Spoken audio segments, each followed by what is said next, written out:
Cool. Welcome back. Here with Madison from Frantic Lullabies. What's up, man? What's up, man? Thanks for making the trip in the dark. Oh, yeah, of course. No worries. That's wicked. So we played together last week, Lost Arts, Frantic Lullabies, our first Doors show. Thank you guys so much for doing that. Yeah. That was a lot of fun. That was one of our most fun shows, I think. Yeah, that was honestly really sick. Yeah, it was everybody wicked. played so well. Oh, really? Yeah. Man, it was funny too because I had heard I don't know if you know of a London hard rock band, Legal Kill. They're broken up now. Oh. But I had Charles here, and he was like, "Man, it was the best." Because I guess when they played there, they opened for the Dirty Nail before that. I heard of the Dirty Nail. Yeah. So I guess Charles was saying before they played, they were freaking out because there's nobody there, and then they started and people came up, but the Dirty Nail showed up for the show, and he was like, "It was a great show." So I'm like, oh, "Okay, wicked, man, I'm stoked for our show." And then, not that I thought the Dirty Nail was gonna come, but I was still like, "Oh, it should be fun." And then Nick and Hayden played another band together, and they had played in that band at the Doors 3 weeks before our show, and they're like, it was awful. Oh. So we're going to the show nobody's gonna be there, just so you know. They're being bummers. I'm like, "Guys, it's gonna be cool, man. Don't worry about it." And then we finished our show, and they're like, "That was wicked. That was so much fun." I was like, I told you. We got good bands. It was gonna be fun. But yeah, it was a lot of fun. I didn't know what to expect or anything, but I think that's probably better too if you don't expect too much from the shows. Yeah. They usually work out. But yeah, I don't know. Yeah. That was my little story. Yeah, I was gonna, bring up this little time during Frantic's kind of start. Yeah. Where we played Corktown in Hamilton. Okay. I'd say almost twice a month for 3 months. Oh, wow. So all of us were getting we don't hate Corktown, but Yeah, it was but just yeah. all right, we need a different venue. Yeah. And then I think one of our last shows was at Corktown, and we felt like we'd bombed, and we were like, you know what? Maybe it's not us. Maybe it's the venue. Or Yeah, something. yeah, And totally, man. And so we switched it up. We started playing Doors Pub, and we started playing Jimmy Jazz out of Guelph. Okay, yeah. And yeah, it was really sick. Yeah. Meeting a lot of our heroes even. I Yeah. don't know if you know Little Boxer out of Toronto. I don't. And I knew them for years and years Right. before. I think probably 3 years before meeting them, I knew probably them a little bit more than they actually knew. Yeah. And I met them and after the show and everything, and they were like, "Oh, you played great," and I was like, I know. Yeah. "Really?" Yeah. That's hilarious, man. I'm the same way. I just I listen to so much, or try to listen to so much Southern Ontario music. And we had this band play our release show, Ready the Prince. They're one of my favorite bands right now. And they came in, we did this before the show, and they're super great guys. But I was just it felt weird because I was I want to be friends with them. And I had listened to them so much, and they came and did it, and they were great. And after the show, the singer Steve was like, "Man, thank you so much for having us on this. This was great. You got us back in front of Edie, thank you so much." And I was like, no, thank you for doing it. I was so thankful that they did it. And he's like, "What? No, man, Everyone's you so brought us thankful. here." Yeah, it was funny because I was like, "No, I thought you were doing me a favor for playing the show." It was just really funny. I thought when you look up to people, but they're also just just the hierarchy of who then they look up to and everything. It's pretty funny. That's the most Canadian after show. Yeah, totally. You could ask for. Just two people being "Thank you." No, thank you. Yeah. Just turns into an argument. Yeah. Just, no, let me be thankful. No, I'm buying you a drink. No, and you just one up each other. Who buys the strongest drink? Yeah. That's so funny. I agree with you though what you said about maybe it being the venue, because there's a few times we've experienced that in London where there's this bar downtown called Old East, and it's in a weird part of town, but it's a bar up front, and then there's the music part in the back. It's a cool stage, sounds nice. The standing is weird because the stage faces this way and the seating's over here. So if nobody's standing and watching you, it's really weird. We played 2 shows there, and they were both not our best shows. So I'm just I don't want to go there anymore. But on the opposite of that, we played Call the Office one time. And we just got last minute, we were put on the bill, and again it wasn't the best lineup, and we were kind of whatever, it's cool to play Call the Office, and we played it, and people were like, "That was wicked, you guys were awesome," and it was one of our best sets, and I was like, "Oh, okay, cool, I guess Call the Office is fucking you just play great here, I guess." It's funny, I don't know, I think it can be in the venue sometimes. Yeah, for sure. And that's your recommendation then? for like anybody coming from yeah. London. It's, man, London's so weird, man. And I've been experiencing that more, like talking to out of town bands is like, you can't, like, Runners is like where you want to be, but like you got to work up to that. Exactly. Call the Office is, I actually haven't booked a show there. I booked a show, and then I'm in school, and like I booked the show, and then 3 days later when you started school, they're like, yeah, we're doing an overnight field trip to Toronto to like tour studios on the same day as I booked the show. So then I had to go back and be like, hey man, I'm really sorry, and like try to move the show, and then it like never got moved, and it was like a big cluster. But Call the Office isn't bad. You just gotta like stay on them. But there's so many other venues you can get into. It's just then getting people like out to those shows is tough, because like Call the Office also kind of has a built-in audience. Yeah. Where like Old East is in like a certain kind of town, so getting people out there is like kind of rough. And then there's Fitzray's, which it isn't even like the best music venue, but it pays really well. It's like a guarantee. Yeah. And it can be fun though. We played there a few times, so we had like a bunch of different. We played there after, it's kitty corner to Bud Gardens. So I always say that the Arkells opened for us because the Arkells played, and then we played after the Arkells, so we got like all of their fans. Yeah. Yeah, I've probably told it on you before. So no, I was just busy being a nerd watching the podcast. Just doing the homework. But yeah, it was funny. So like that was good. But like that place pays really well too. That's the other thing too, with like some venues pay you regardless. Some venues is door deal or whatever. But yeah, London's tough. You kind of got to start. I think people get turned away from it too, because they do book like the oldies show, and it's not great. And like you can send a million emails to Brandon Eady, but like he's booking like also booking music halls. So like you have to like, it's a lot easier if you can talk to him. Like, he's a busy guy. He's a very busy guy. Yeah. So I've had people like ask me for shows and been like, I emailed Runners, but they didn't email me back. And I was like, well, yeah. Like, of course they did. Yeah. And then I always think like, man, I wonder like who those guys are in other towns. And I'm like, this fucking guy didn't email me back from like wherever. And the people from there are like, yeah, obviously he didn't email you back. But so you're saying you're playing in Guelph.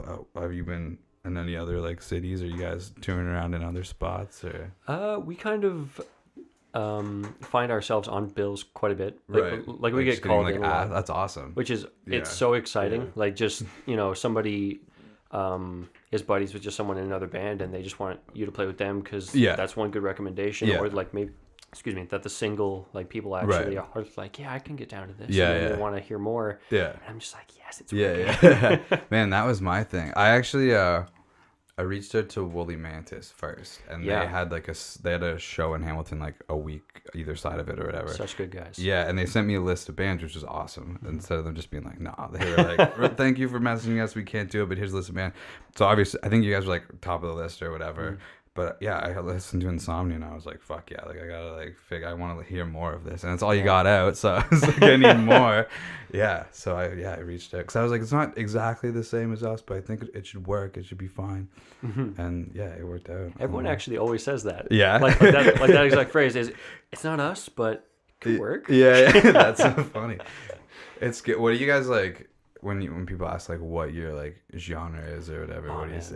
That's like my favorite / least favorite question. Because I'm like always so like thankful that people are curious enough to ask. Yeah. But I never know what to say. Yeah, because it's like, it's not like you can't just be like alt rock. It's like something a little more than that. But yeah. Like you want to say something cool. Like, man, I'm punk. Like, you're just lying to people now.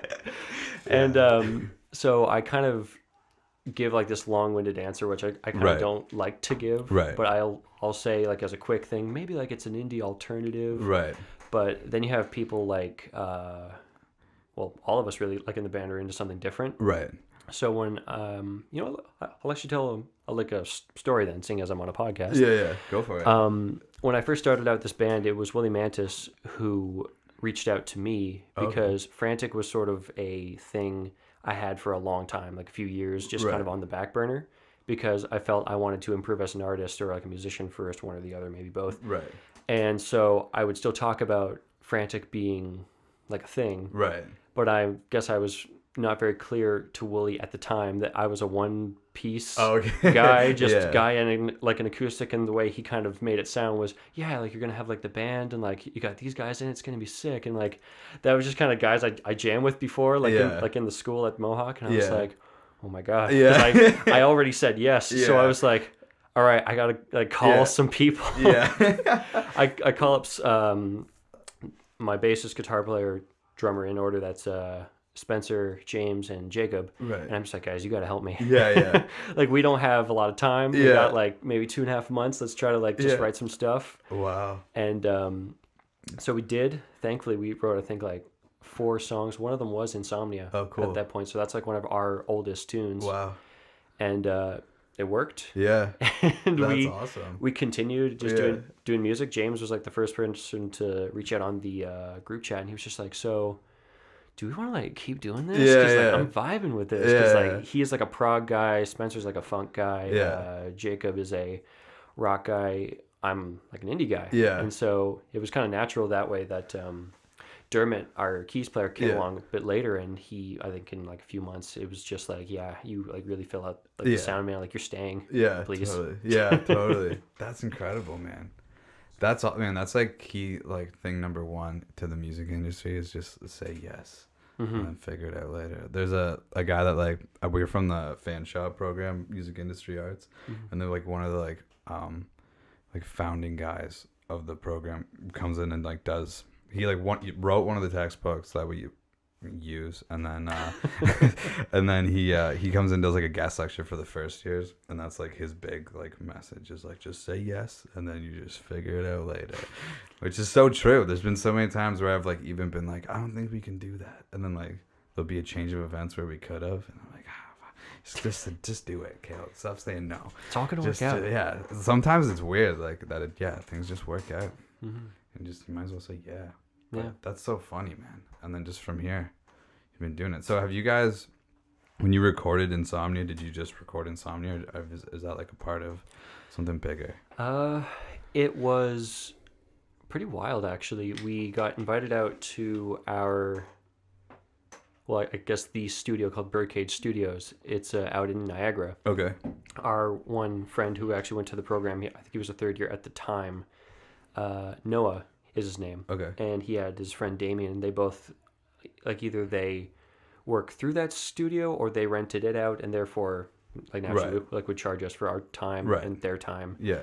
And we went and checked it out, and it was just this big, beautiful studio. Nice. And, you know, like, they got a pool, and it's in Niagara, so, like, he wants something to do. It's like, well, we're wrapped up recording, so we just went and shot mini putt. And, that's awesome. And it was so wild. First day, we didn't record voice or guitar yet, so it was pretty much just one scrap guitar track, and then we just laid everything besides the guitars and me singing. Yeah. So then come that day, it was like, all right, we've done a lot of great stuff so far. Yeah. Don't screw it up. Yeah. That's hilarious. So you just got that, you just did the one then? Like just the one song? Yeah. Just the one. I think we wrapped it up in 2 days. Right. And then I think like we had so many different I guess takes for that each, probably like 3 each, right, at least, and then we just picked from our favorites. Yeah. The like last hour or so. Right.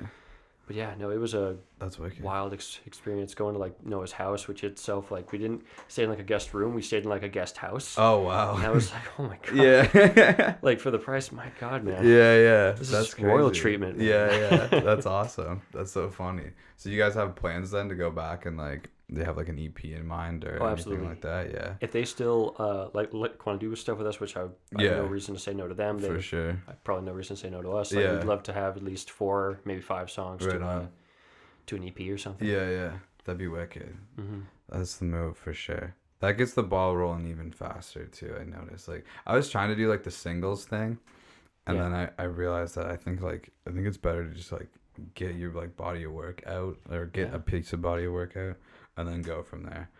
I think we're just gonna just like record some singles for now because we don't like have the means to go do like another full EP right now. Yeah. But especially when like everybody else in my band is in like multiple bands that are all trying to do the same thing.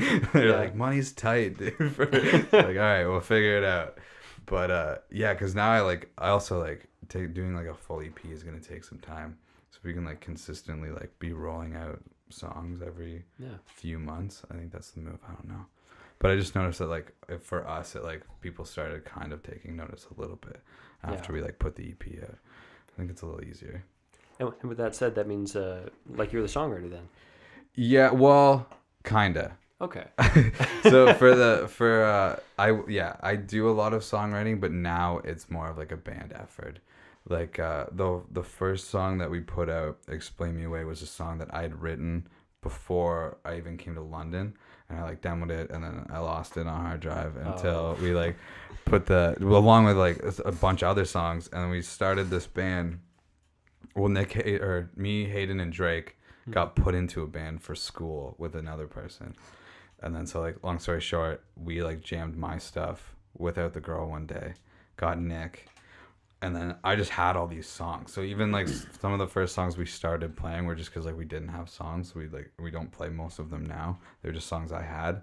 But we've sort of evolved into like some of those like more complicated songs that we were playing is more of like a band effort. That's a little bit more over my head musically. Like Nick and Hayden are like, that's their shit. But like like I do like the lyrics and stuff. Yeah. So we like, it's kind of a collaborative effort now. But yeah. Yeah. What about you guys though? I was very interested in your songwriting process. Yeah.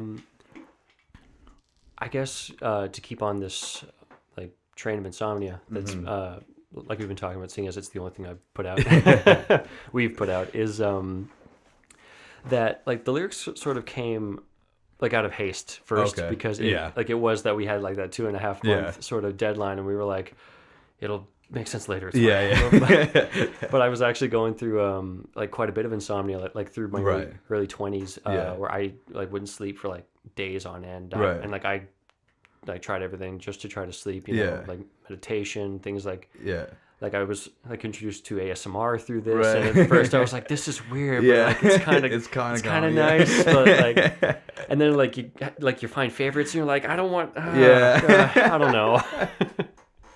That's hilarious. So like it never had much in terms of like melody, like to really I couldn't really space things out very well, so it kind of does sound like over the like recording it's just like words most of the time, but it kind of like projects itself in like a new way that like I didn't even expect it to sound like, you know, because like, just trying to fit a melody over top of all these words, it was like, well, we're gonna just you know, move past that section. We'll get to that later, and then a year later it is what it is. I do that sometimes too. I'm like, this is just for now. And then like, but then you do it just for now for too long, and then you're like, I guess this is the song. Is what it is. Nobody's like telling me that sounds bad. Yeah, there maybe be an issue. I started taking vocal lessons over the summer, and I like for the newer songs, like I can try more stuff, but I'll have like some ideas for the old songs, but I like can't. Like I'm like, I guess these songs I just sing them this way now, because like I can't get my voice to like do anything different, because it just after a while it just sort of like defaults. You just like everything knows what it's supposed to do or whatever, right? I just find that kind of funny. Would you put yourself in like more of a like a baritone range, like a bass? More. Oh, I can do that. I can. Man, I wish I had some like tenor qualities. Been working on my head voice. It's rough. It's right now. Just especially or like the bridge, like trying to like that's rough, man. I'm still working on that. I'm a tenor like myself, and like that's the worst when singing for like certain songs, like even in Inside Doors Pub, it's like like either in the winter it's just cold or it's just high. It's never like this natural. That's what like Call the Office is like. We played in March, and there's 4 space heaters around everywhere, and it's still freezing. Like, all right, whatever. I think it was Dan from Plant Dilemma. He turned around. I think it was after our set or it was after his, and he turns around, looks at the fan, and he's like, "Oh, this thing's like plugged. Like, does this work?" We're like, "Yeah." And so I think you guys had the grace of having like the fan, but everyone else was just dying. I was so hot. It doesn't help with like my hair and everything. I was afterwards I was so sweaty. So like in your face. I was like, this is extra hot right now. But that's funny, man. Yeah. But wait, what were we just talking about? Julie, what were we talking about? I don't know. I guess it's we were fine. talking about tenor voice. Right. Yeah. We're on topic. It's fine. Yeah, it's fine. It's totally fine. But yeah, you find that's like tough or whatever with having like a Oh higher yeah, voice. that's where I was going. Yeah. With this. Yeah. It was like singing those songs first, like Insomnia or Fire Pit. Right. Coming soon. Okay. It's like there's very much a lot of that rasp and Right. like not a lot of head voice. I feel like that's what we sort of keep Nice Dream by Radiohead like around for. Yeah. Is that it shows like a lot of range for, Right. like for the band in terms of like song. Right. I don't know what the word is, forte, Yeah, or something like that, yeah. and like knowing that we have like all these options of things that we can do. Right. But of course, like we're all just thinking like, man, we gotta like Yeah. write more stuff. Yeah. we gotta fill that space with something of ours. Yeah, totally. Yeah, if we feel that way too, just gotta like keep. We wrote so much when we became a band, and then when it came time to like actually like do stuff, like all like the business side of stuff, that starts to like fall off, and then we weren't practicing as much. Or when we did, we were like making sure everything was still tight. And then I was like, okay, we gotta like write more shit. Like, there's a time in the summer where it like just wasn't happening, and we were like, oh no, like what's going on? So it was like it was weird for a while that we were like everything we started was like cool, that's usable, cool, that's usable. And we're like, oh man, when's it gonna fall off? This is like going way too well. When's that block just gonna like slam down and just like like how do I get around? Yeah, totally. It happened in the summertime, but like thankfully we like already had like a product that we were like pushing to like get out. But yeah, that's okay. That happens. What do you like? Do you have any like remedies for writer's block or anything? Remedies? It's I try to like look up things because like I figure there's so many people who must go through that. Like you're just like you know, Google is your friend. Yeah. And so you think like you go on there and you're gonna find it. Yeah. And I never personally have. No. And everyone's got like a nice remedy. It sounds like it works great for them, but like I tried and I'm just like, man, I just feel worse. Yeah. Totally. Because then like the more you try, even if you're like, cool, it's been like 2 days since I picked up a guitar. Let's just do it. And then nothing happens, and you're like, God damn it! Like, whatever. That voice is still there, like, just do it. Do it. Yeah. Like you think you got something, and then it's like gone, like 30 seconds later. Yeah. That's why like I'm ever just in my car, like you might just see me like frantically pulling it out. And just like recording like something I just said. And like I listen to it back, I'm like, God, like the lyrics are fine, but like I sound like because I'm like driving and focusing, like hoping you don't get caught with your phone while you're just driving. like I'm ready to just throw it. That's so funny, man. I had a friend back home, and her dad was a cop, and I'm from like a really small town, so all the cops were like pretty laid back, and he was like, just if you ever like get pulled over and you think it's for your phone, just shut your phone off and throw it in your glove box, and then there's no proof that you're on your phone. It's off. It's in your glove box. I'm like, thanks, Darren, for giving us all these cop evading pieces of advice. Give it up for Darren. Yeah, thank you, Darren. What a great guy. That's funny. That reminds me of if Joe ends up watching this. Yeah. Joe at Doors Pub, he was like the man of the whole night. Oh yeah. Like aside from like every band, I wasn't sure if. Oh, is that the guy that like caught your shirt or whatever? That was like. Well, that was Dan again from Plan. Oh yeah. And we were like, "You bought a shirt." Yeah, right. So he like reluctantly hands it over. It's like, yeah, that's fine. I didn't want the shirt anyway. I remember that. That was funny. That guy was Joe, though. The guy that gave the shirt too. Oh, Joe was so cool. He was funny. like giving all the guys from I guess we can call him PD because we're just like in with Plan. PD. They're like Joe's like giving them all this like life advice about boats. Like that's all I heard about it, and then like they seem like so like refreshed from that conversation. I was like, man, they must have learned something really cool. I should have asked something about it. Oh man, should ask Dan about the boat talk. That's so funny. Man, we had a guy. We played the Bovine Sex Club on Sunday, and we like play our set. I was outside, and I come back, and there's some dude. I was like just getting my water refilled, and there's some guy at the bar who was just like hammered, and he's like, "Do you guys have a record deal?" And I was like, "No, oh no, man." And he's like, "You were awesome." I'm like, "Oh, thanks so much. Thanks for coming out." And he's like, "You should get a record deal." And I was like, well, thanks, man. He's like, you should really go for one. And I was like, all right, thanks, man. He like kept saying that. He's like bringing you closer. Yeah, by the shoulder. He kept getting closer. And I was like, dude, I need to get out of here. And he said it like 5 or 6 times. And I was like, how do you think that works, man? Like, it doesn't work like that. And he's like, tell your guitar player to look more mean. He doesn't look mean enough. And I was like, okay, like, good talking to you, man. Thank you. I'm gonna like walk out the store like, hey man, look meaner. Yeah, look meaner. I told him that. And he's like, what is it? I don't even know what that means. I thought it was so funny. Like, go for a record deal. You should go for one. I was like, dude, they don't just hand them out. Like, I don't understand how you think this works. Like, but I'm glad you liked it, though. I don't know. I didn't get his name, so thank you, that guy. Whoever, Yeah. You know, that was funny. Joe number 2, I guess. Yeah, Joe number 2. Joe Jr. Yeah, that was funny. Man, have you ever played there, the Bovine Sex Club? I know my bassist has. Okay. Well, I guess I can probably just say them by name. Yeah. Yeah. But Spencer, he plays in another band called Stork and the Baby Makers, and Nice. they're really sick. That's an awesome name. They played there, and I like from just Snapchats. It's crazy from place, him. Yeah, man. it's a fascinating looking spot. Yeah, Just like yeah. like what, like torn up like plastic babies Yeah, just everywhere. they have like dirty baby angels like from Oh the my ceiling God. and stuff, dude. It's crazy the amount of stuff that was there. It was a dark good in there. show though. It was really dark, yeah. But it's a cool spot. Again, we were like, I didn't like expect anything from it, but it was a good show. Oh, there's like a lot you have to expect. I think walking into a place like Bovine Yeah, Sex Club, yeah. those are very like distinct 3 words. It pretty much like looks how it should probably look actually, Mm-hmm. but we're just like, man, what the fuck is going on in here?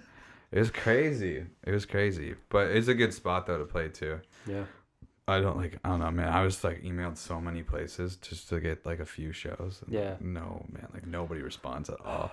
I was going to like do that It's exact so same stressful, thing. dude. Yeah, we were really trying over the summer while I was Yeah. like emailing so many places. We thought that we had like this thing in Smiling Buddha.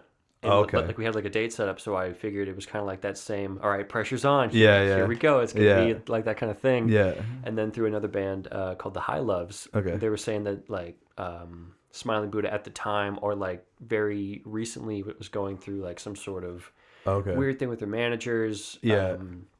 So we were just like, oh, that doesn't sound like something we want to Yeah. get involved with. We got to pull out of that. Yeah.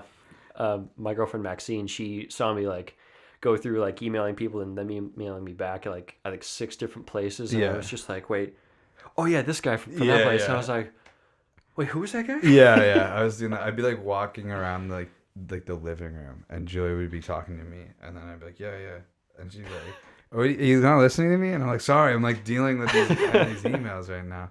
Or like, "Why did this guy not email me back?" Or like, I had a place in Hamilton, and I had Absinthe email me back. Yeah, I emailed them back, and then they never answered me. And I was like, cool. that sounds very Right. absinthe. Yeah, man. I think the Doors was the last place I messaged, but everywhere else, like I hadn't got emails back. Dan was telling me, like, This Ain't Hollywood was like, yeah, he emailed me back like months later, and I like forgot that I had emailed him, and he emailed me back, and I was like, oh, so maybe I'll get an email soon in the response to my email from July. That It's about time. Yeah, like it's past October. Do you still want a show? Like, no, we got it. We're good. What about April maybe?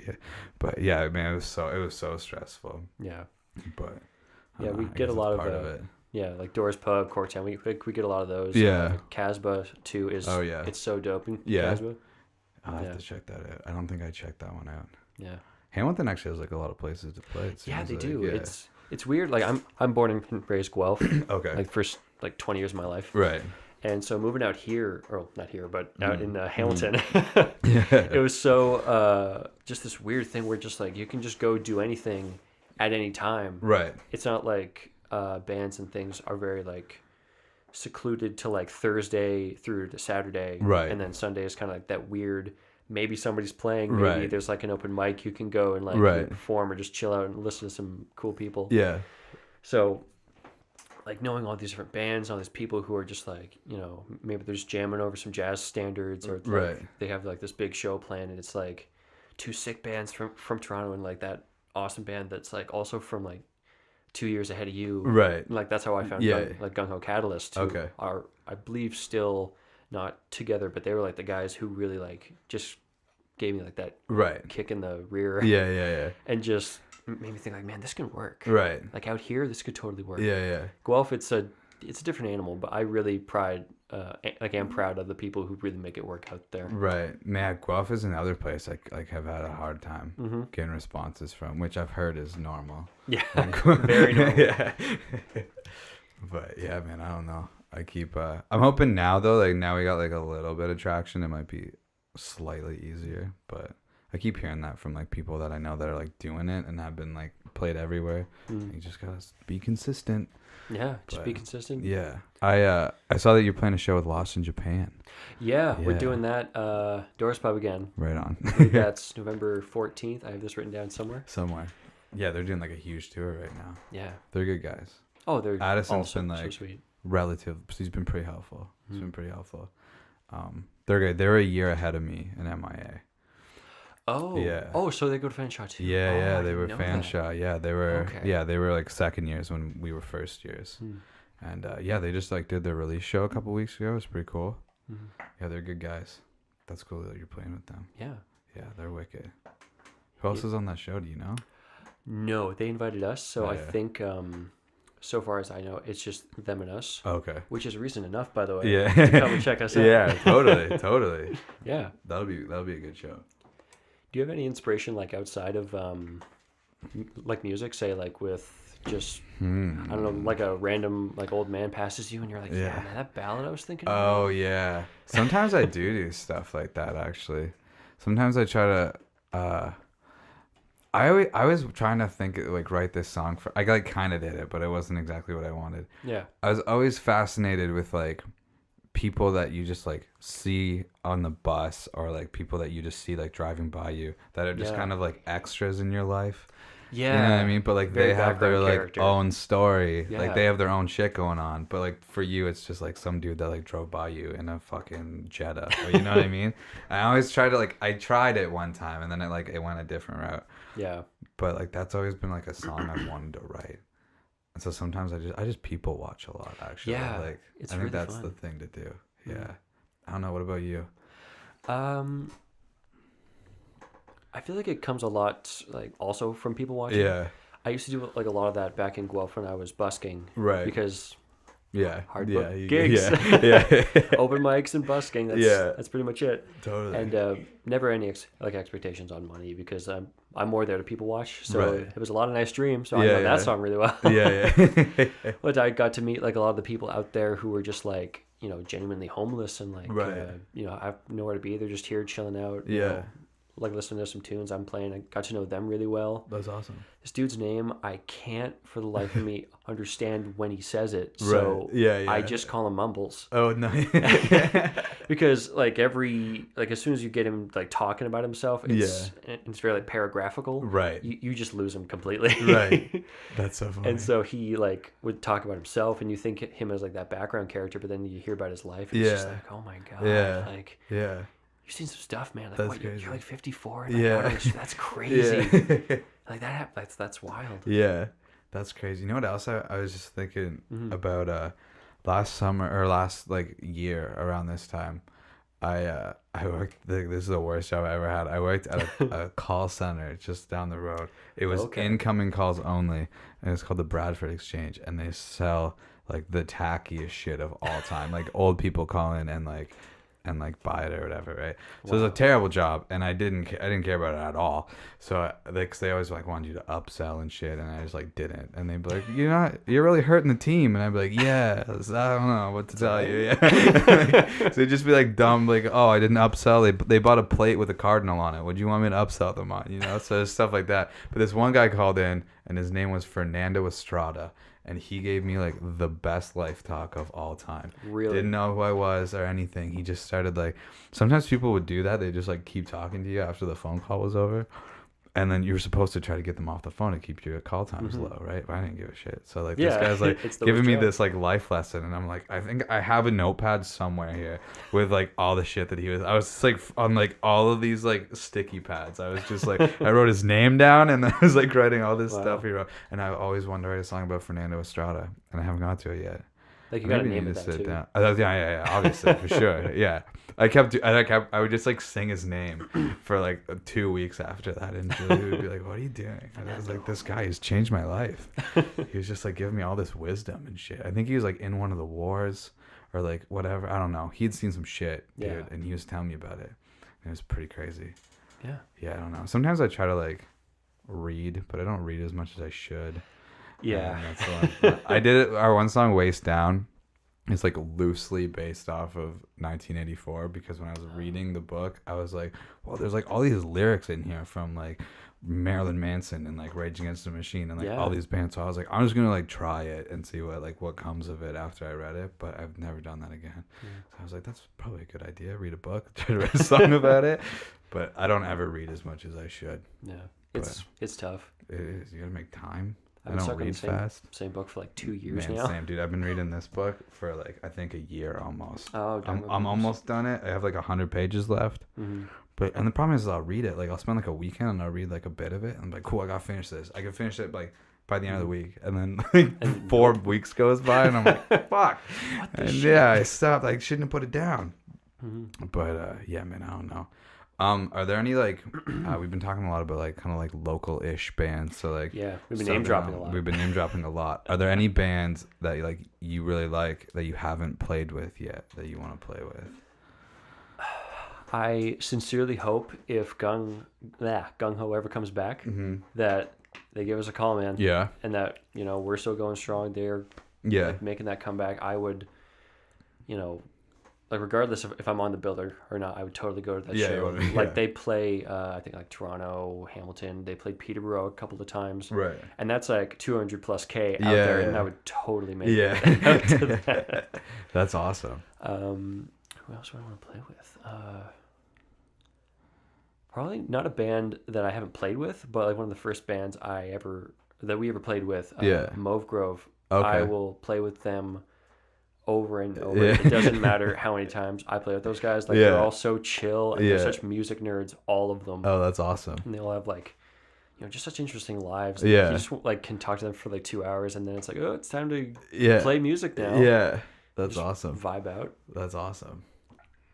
Let's kill it. Mm-hmm. I should check them out. I've seen their name a lot, and I just haven't. I haven't checked them out yet. So sick. Yeah, that's cool. I'll do that. I try to do that. I try to collect as many like band names as I can too. Like when people come in here. Oh, we're probably like give me a list. Name dropping podcast. Yeah, I probably dropped the most names. Yeah. Yeah. So, there's so much good music, man. Mm-hmm. And it's like I hardly listen to like anything that's like mainstream's not the right word, but just like anything that's like big. I don't listen to a lot of that stuff. It's like anymore. you're gonna hear it no matter how hard that you try not to. Maybe if that's your thing. Yeah. I just love the like check this band out that we like played with or that I just found or whatever that like doesn't have that many followers or like doesn't have like a huge following. It's like I love that, and I love when I see those posts too, because I'm like, yeah, that's great. There's like so much like camaraderie in that shit. Yeah, it's pretty wicked. What about like big bands like Dream Opener? Like who would you open for? Oh, Dream Opener. Anybody that you could open for. That's tough.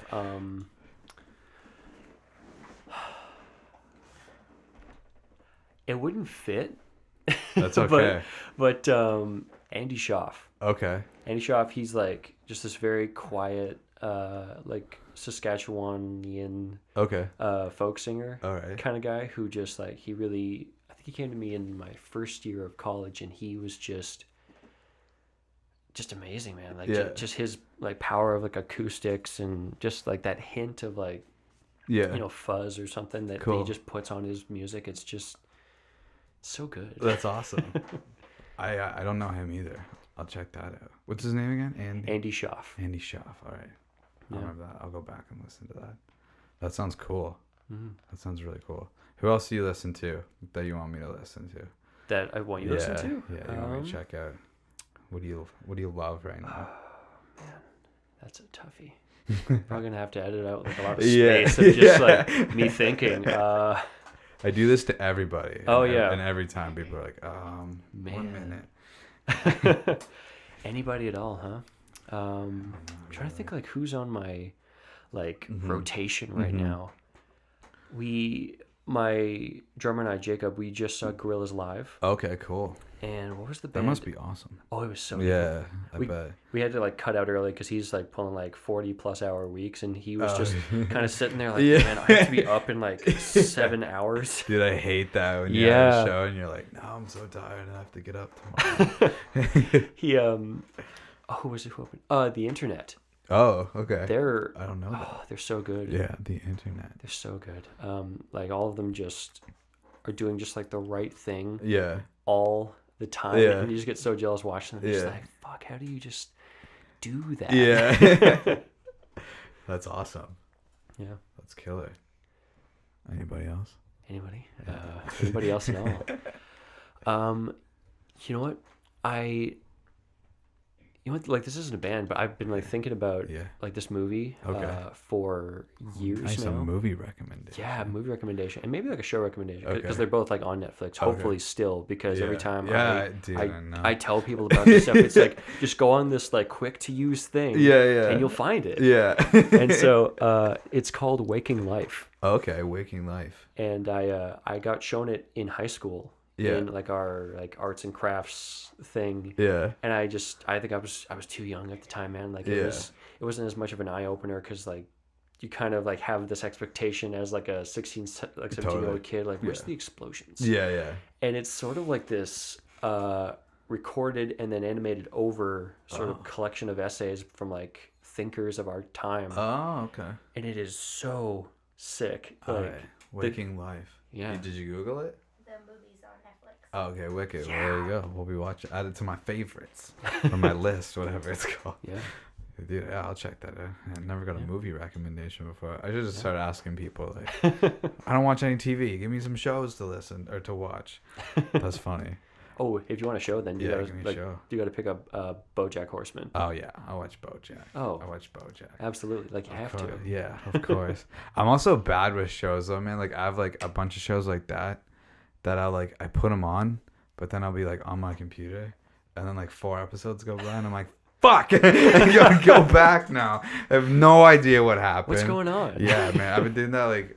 I think I've started the last season of Archer like 5 times. Oh my god! God. I'll watch like the first episode and then like the second episode and then I'll be like episode 5 and I'll be like, didn't pay attention to the last 3. Great, I don't let's know go what back. happened. Yeah, like I've watched the rest of the series like 12 times and like actually watched it, but this last season I keep like getting sidetracked and I don't want to put it on like before bed because then I'm just gonna fall asleep. Oh yeah. So I'm like, I need to I don't make time for TV, man. But That's so like self-fulfilling crime and punishment. yeah, And it's all just you just like fuck. yeah. I keep doing it to myself. I don't know. My head spins too much, I guess. Yeah. That's hilarious. So what's next for Frantic Lullabies then? For Frantic, we're hoping to write more stuff.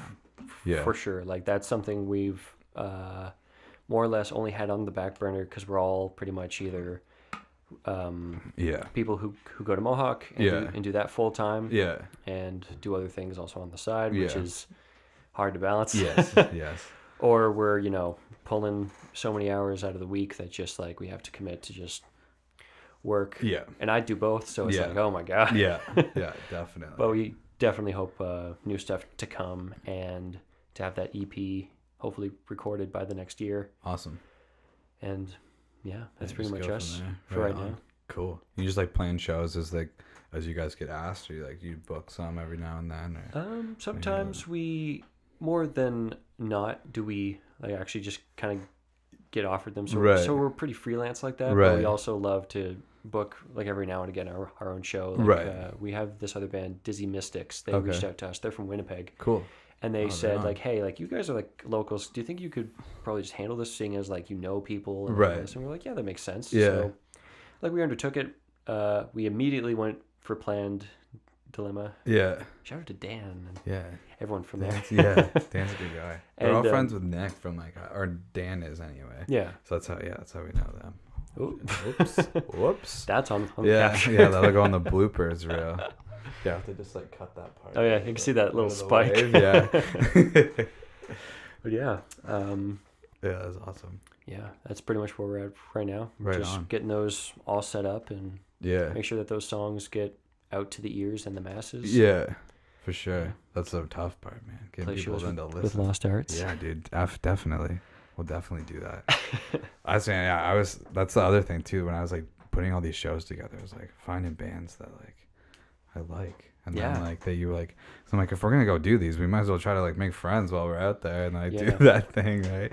It's tough. But we played with a band in Toronto the other day, called Noble Scoundrel, and they were pretty good. And then we had a laugh at all these bands we played with because we had Plant Dilemma, Frantic Lullabies, and then Noble Scoundrel. And they're like, what's with all these band names that are like these like oxymoron type names? I just thought it was funny that we like kept playing shows with bands like that. Where'd the name come from? Is there a story? Oh yeah. Okay. There's a story behind that. Right on. So when I started this whole Frantic thing, it was I think like very, very late 2014. Okay. So it was like December. So right. It barely counts as really being right. 2014. So like 2015 to now. Yeah.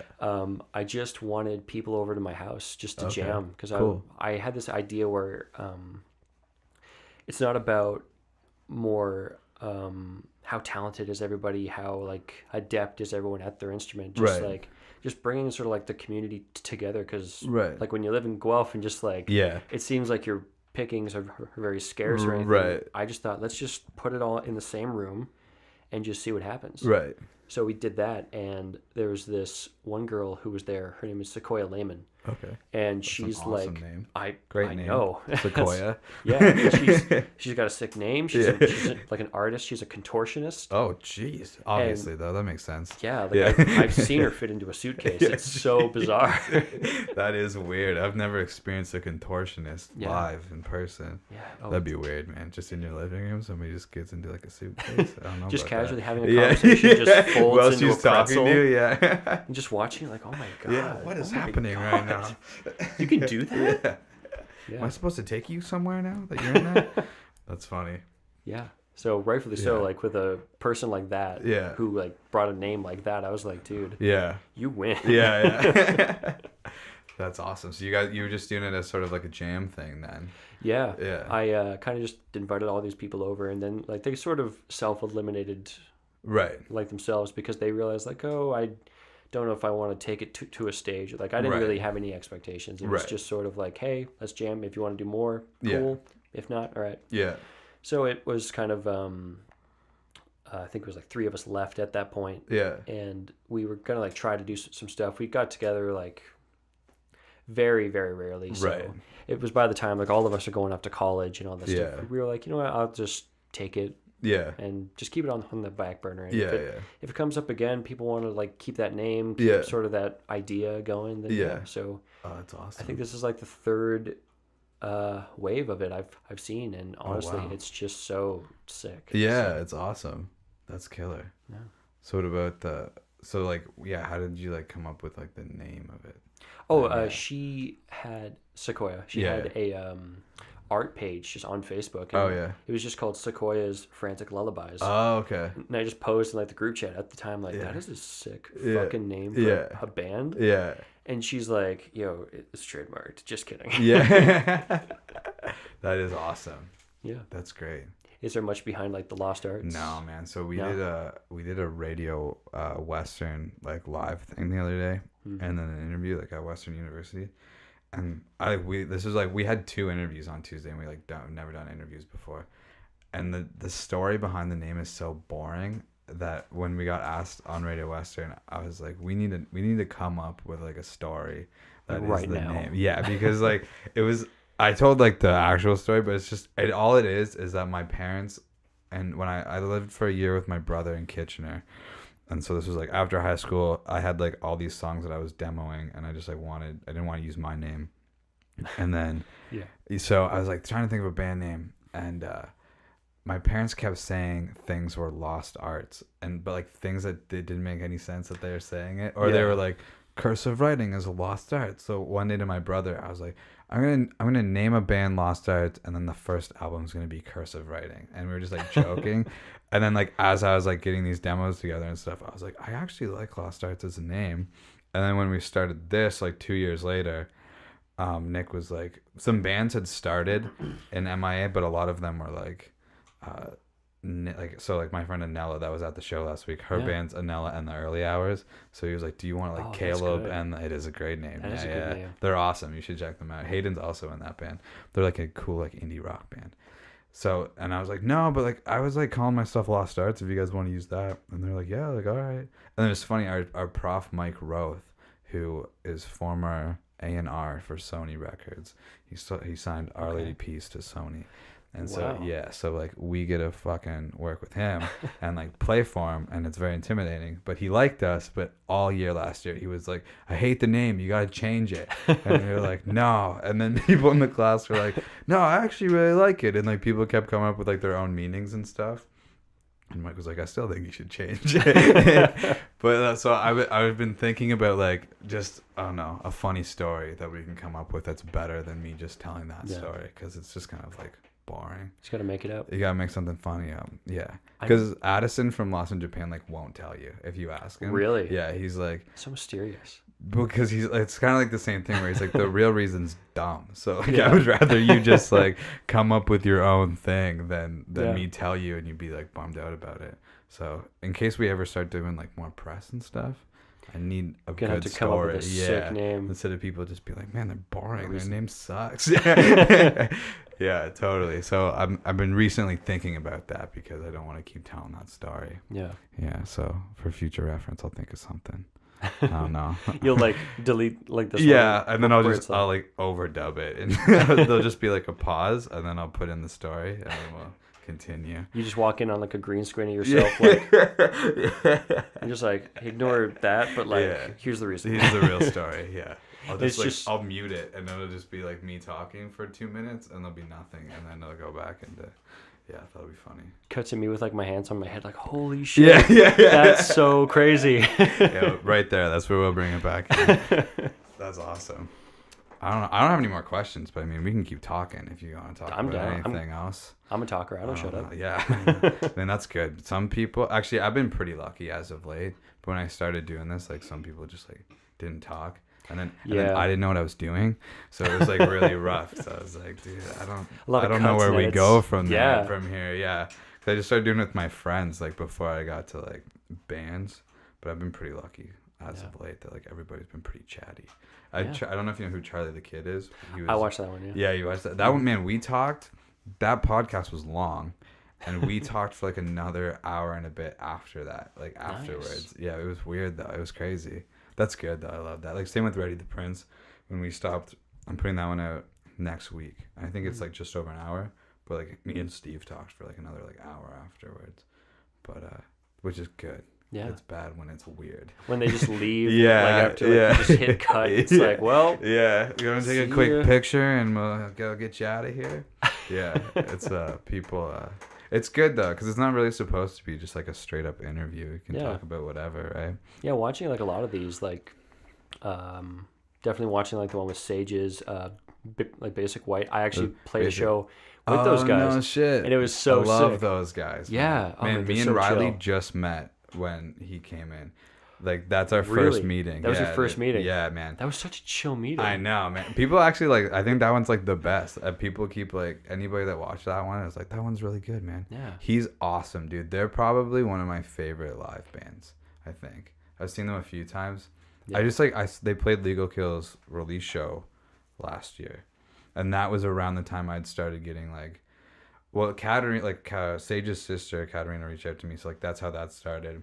Mm-hmm. And then with O Geronimo, I was like, oh, fuck it. They're in London. I'm going to ask. And that's how like me just asking bands started. So that's why I saw Basic White and I was like, these guys are fucking awesome. And I bought a CD and was like, hey man, you guys are great. And he was like, oh, cool. Thanks, dude. And that was it. That was our meeting. And I just reached out to him and he came over. And then, I think I immediately hit go.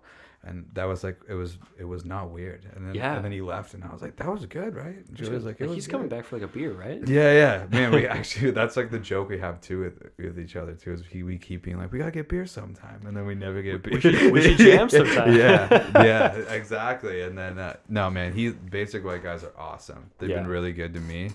And they're great dudes. Yeah. I felt so bad, like when we saw them or like when we played with them. Mm-hmm.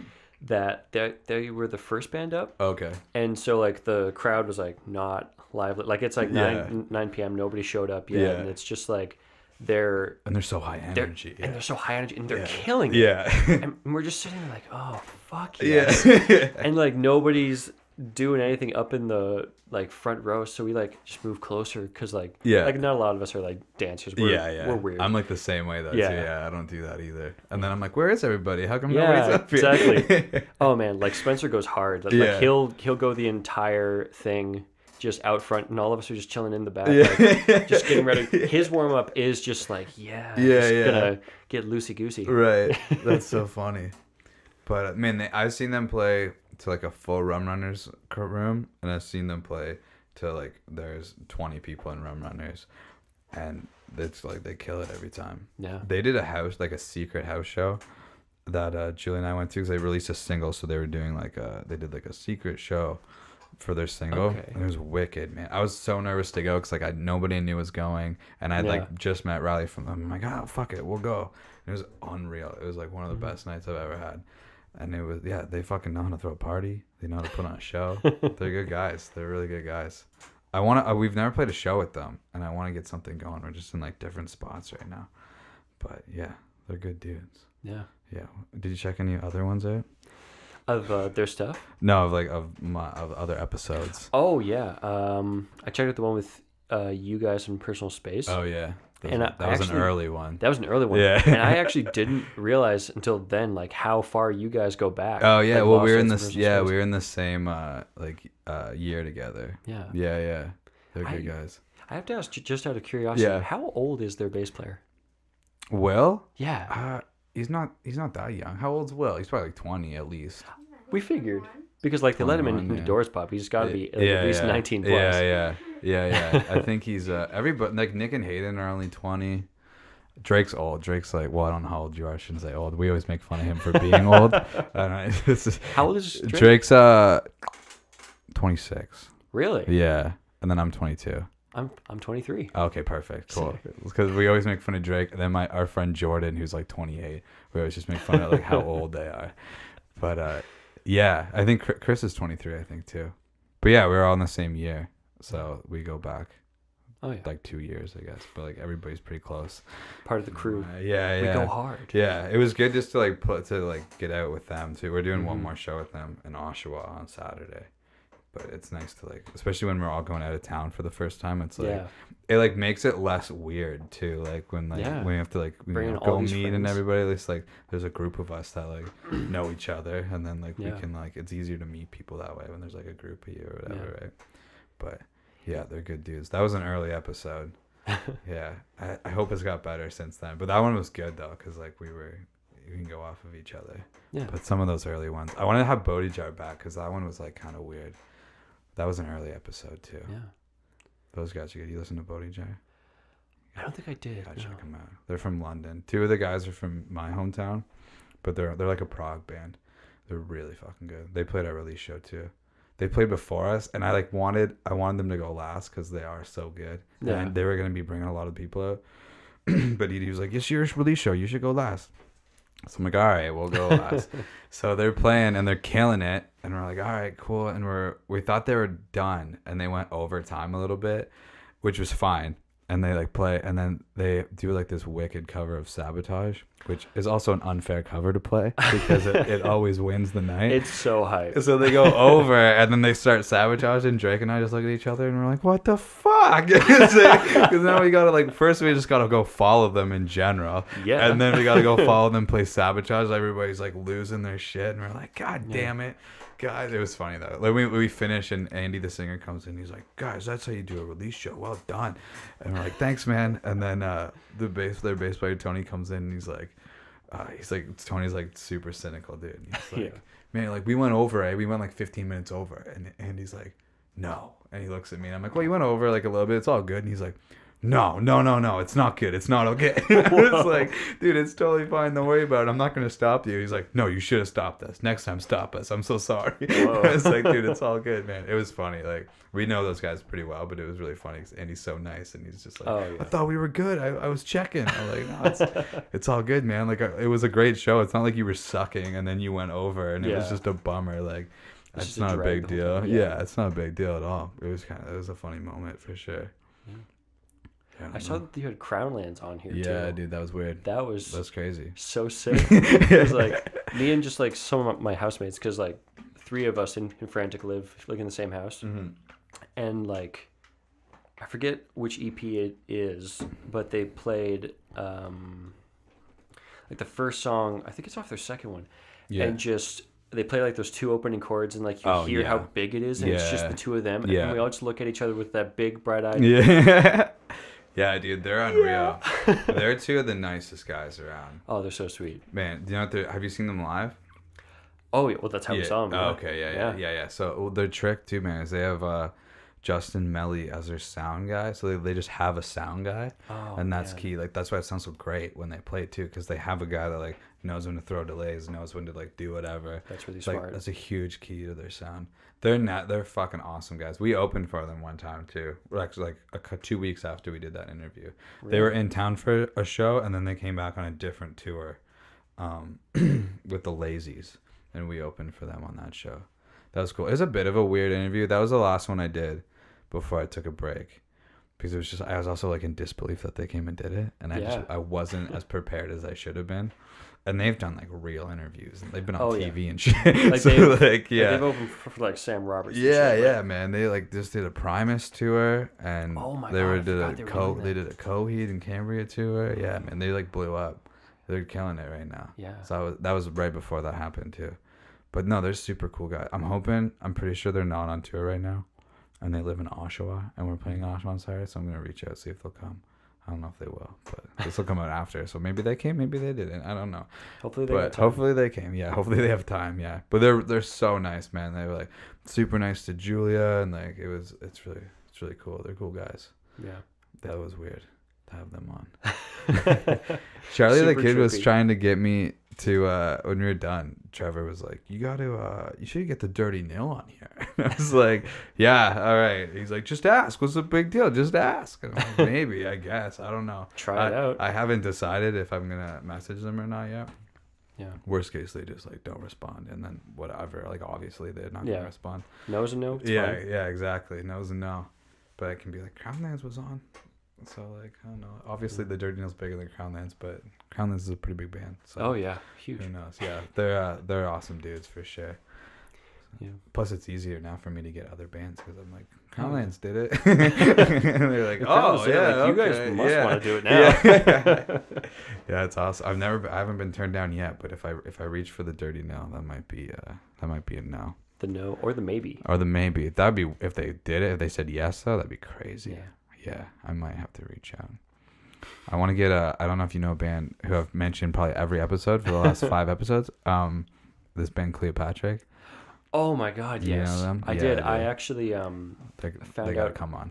Oh, please, yeah. They'll do it. I actually learned the most about them through you. Oh, really? Yeah. I've been probably talking about it too much. Yeah, it was like that they've been friends since they were like 4. Yeah, man. And that they have like all this content just ready to go because they know each other. Yeah, exactly. I should have started a band with somebody I've known since I was 4.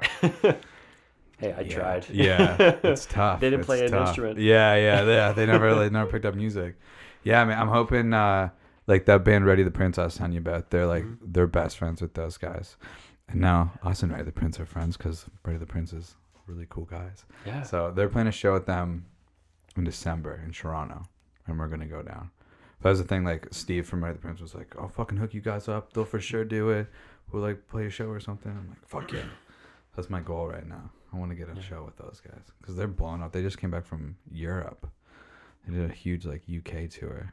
Yeah. Yeah, that's wicked. They're wicked. You know the sick thing about talking about all these bands is that like you realize how many people that like you've met through just like doing this kind of thing. Yeah. And then like just how many good people like do music. And I can't believe how many people I could say like, do you know this band? They're the nicest guys I know. It's crazy. Like there's so many people where I'm like, those guys are really nice. Those are really cool guys. Like when we like got in the car last Thursday, I was like, it's a good show, right, boys? And they're like, yeah.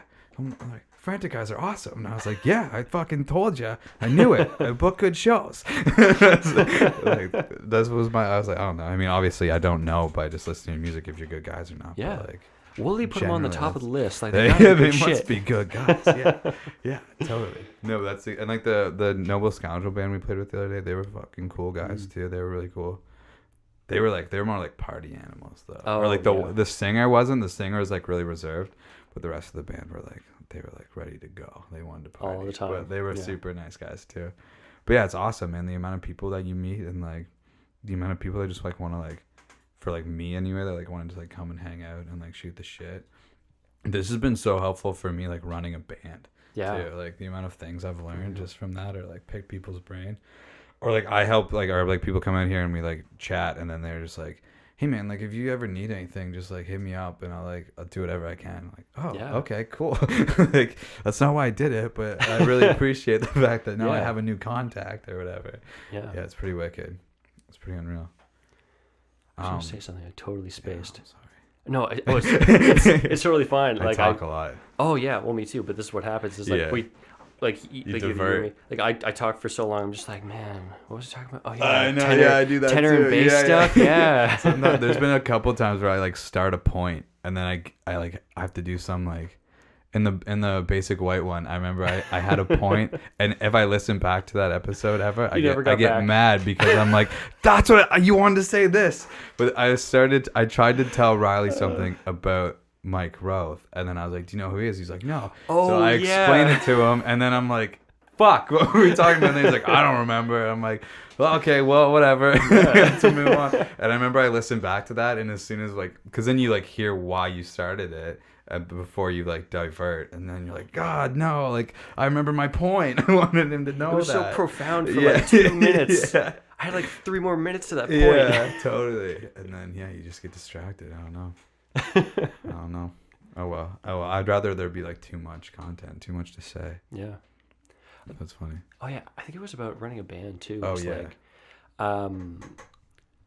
It's really like I think brought me out of my shell too. Yeah, it's me too. Totally. Just this whole thing because like living in like Guelph, I was like that kid. I was a weird kid in same in high school. Yeah. I just like I didn't talk to anybody. I didn't feel very inclined to because like you go through high school and you realize like this doesn't feel like like everyone's genuine selves and that kind of thing. Yeah. So like you kind of just take it with a grain of salt kind of thing. Yeah. And then I got out of high school and I just like went straight into like a factory job and it was just more personalities, but it's like people who are like in their 50s and they're like, hey man, like my spine. Yeah, dude, people that work at factories. And it's just like, dude, I am in the wrong place. What is happening? Sometimes people that like work at factories too, just like they just kind of like have given up a little bit and they just work at a factory. They're not the most like cheery people that work at factories. My coworker who worked next to me, who's like 15 feet apart from me, he calls me from like really far away. He's like, "Hey, come here!" And he's like so visually baked. Yeah. And he just asked me, like, looks me deep in my eyes. He's like, smoke weed? Yeah. And I'm like, no. And like I just walk away because he kind of looked like he was done talking. Yeah. But he just like for like another like 5 minutes, and I just kept looking over like, what's going on? Yeah, are we good? And he's like letting his pieces go by and everything. Dude, you're holding up the team, bro. That's so funny, man. I like had to go like behind the bin, like throw him back on. And just, like, I'm looking at you now, man. Like you can't fuck this up on me right now. Oh man, that's hilarious. Oh, yeah. One more band. That's what I was going to talk about. Right. Okay. We're all over the place. Julie, I need you to take notes from now on. And then... So much content. There's so much content. Hobo Johnson. Oh yeah, I mean I saw him live. You did? Where? Danforth Music Hall. He opened for the Front Bottoms. I went and saw him at Mod Club. Oh, okay. So that was like the show right after the one that you saw. Oh, okay, cool. That's so sick. That's funny, man. Yeah, that was weird. It was funny because I went with my brother who's 27 and like his and their friends, And it was funny because I knew they weren't gonna like it. Like I knew they weren't gonna like Yeah. it. And I had like known a little bit, and like I didn't know a lot. I knew like kind of like a couple of the songs that went viral. Yeah. And I was like, Speech yeah, Stone. it should be like cool or whatever. I didn't really care. I was like, should be fine. But I was more excited because I knew they were gonna hate it. And I remember the day before, my buddy Drew, who like listens to all these, thank God, but he's like kind of cynical, and he's like, you know who's opening? And I was like, yeah, Hobo Johnson, you're gonna hate it. And he was like, oh, okay. So Julie and I show up a little bit earlier, and we like watching the set, and then they roll in like a couple songs, and the whole time they're just like, my buddy Zane, who's like a total music snob, is just sitting there. He's like super tall, and he's just like, what the fuck is this? It's like, yeah, I would like had more fun like watching them hate it than I did watching him. But yeah, it was. I enjoyed it though. I thought it was fine, man. No, I thought it was a sick show that he played. Like they're so hype. Yeah. The entire time. Yeah, it's a lot of energy, which I sometimes I dig that more anyway. Like if you don't even like know the band, the energy is like super important. It's kind of like weird being a songwriter too, and like hearing them do like that kind of stuff, and how like just bare bones naked and personal that it is. Yeah. And you know that like somewhere in like some notebooks that you've wrote like some stuff that like you don't want people to know, but it's there somewhere. Yeah. And like that's just what he's doing. And you're like, oh, so that's what that would sound like. It's actually not so bad. Yeah, yeah. And the way I remember when I first listened to it, and I was like, I feel like I needed this like in high school. Yeah. Or something. like I don't know what it did to me as a person, but like there's like the high school part of me like really relates to that. Yeah. It's kind of funny. But I remember I had a point when you were talking about being like reserved in high school. A girl that I was like really good friends with in high school came out to our show last week. And so her and my friend Nella were like going back and forth between the like, what was he like in high school? What's he like now? And then Nella was like, what do you notice different? And she was like, seems like that you have a lot more confidence now. And I was like, what? Because I was like, I still feel like weird. Oh yeah, like you still feel like that same level of anxiety. Yeah, but you don't like show it. It's not like in the shoulders and everything. Yeah. It was funny when she said that because I was like, that makes me feel good, but I also think you're wrong. But I don't believe you. Yeah, I don't believe you at all. Yeah, I thought it was kind of funny, but I guess that probably is true. I've been thinking about that for the last week, and I was like, I guess I do have more confidence, but I still am like riddled with anxiety sometimes. I have to talk to people. Yeah, especially man, like every time before we do one of these, I'm like, man, I hope it goes well. Like, I'm prepared. But again, it goes back to like, I don't know if they're gonna talk or not. Like, I don't know if it's like gonna be like an interview and it could be 15 minutes. And I'm like, I want to fill like at least half an hour. Like, what are we gonna do? Yeah. You gotta like keep talking, but it's like so many cuts that you have to. It's weird. It's gonna be like a brutal editing process sometimes. Sometimes, yeah. The first couple I did the first one with Anella. And we talked for like 2 hours, and I was like, well, I can't put that out. So then I was like trying to like edit stuff down, and that was such a pain in the ass. And then I did the next one with my buddy Alex, and it was like a similar thing. So I was like, all right, I gotta try to keep these like about an hour, where like I don't want to like, cause so like, especially now I'm busy, so like I don't have. Sometimes it's like a couple days before where I'm like, oh, I gotta get all this shit together, and like I gotta spend like an hour or two like getting everything together. Where like I don't want to like be like clicking through and being like, what do I keep? What don't I keep? So just ideally it would be like one thing. Just make it sound good and then send it on its way. Yeah. There's gonna be like a funny splice if you actually end up keeping that Hobo Johnson bit. Like you just ask like, what thing should I be listening to right now? And it's just this very sudden like I'm doing something and then it's just Hobo Johnson. That would be a good edit. Yeah. I can't wait for Drew to listen to it and then he'd be like, what the fuck, dude? But whatever. Yeah, I was gonna say something about Drake that I love dude so much because he just like had like the most like politely but aggressive like introduction to himself. That was so funny. It was just Drake. And I was like, yes, you are.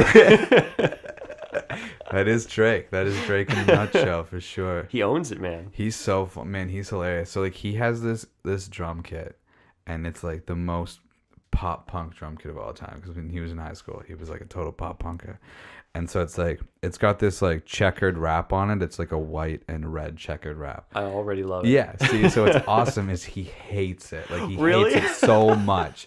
And so like when we were doing our release show, had like the gear chat, and he's like, we're talking about drums and stuff, and Coda, the bass player or the drummer for Bodhi Jar, was like, I could bring my kit, but like, you know, and Drake's like, well, I could bring mine, but it's got a really tacky like red checkerboard rap on it. And Coda's like, sounds dope, man. And then Steve from Other Prince is like, that sounds wicked. And no. Yeah. And then we bring it and we set it up and everybody's like, that's a great kit. And Drake's just like, for fuck's sakes. And then so every time somebody says it now, I just laugh and I'm like, you got to keep telling them that you love it because he hates that you love it. Man, Drake would have no problem selling it then if he's like, hates it's funny. It that much. Well, he tried to sell it to Long McQuaid and like Long McQuaid doesn't like give like fair prices for shit. They really don't. Yeah, so he was like, he went to like get it. He wanted to like kind of trade it or whatever, and then like use any money for a new kit. And they're like, I don't remember the number, but he's like, I'll give him this.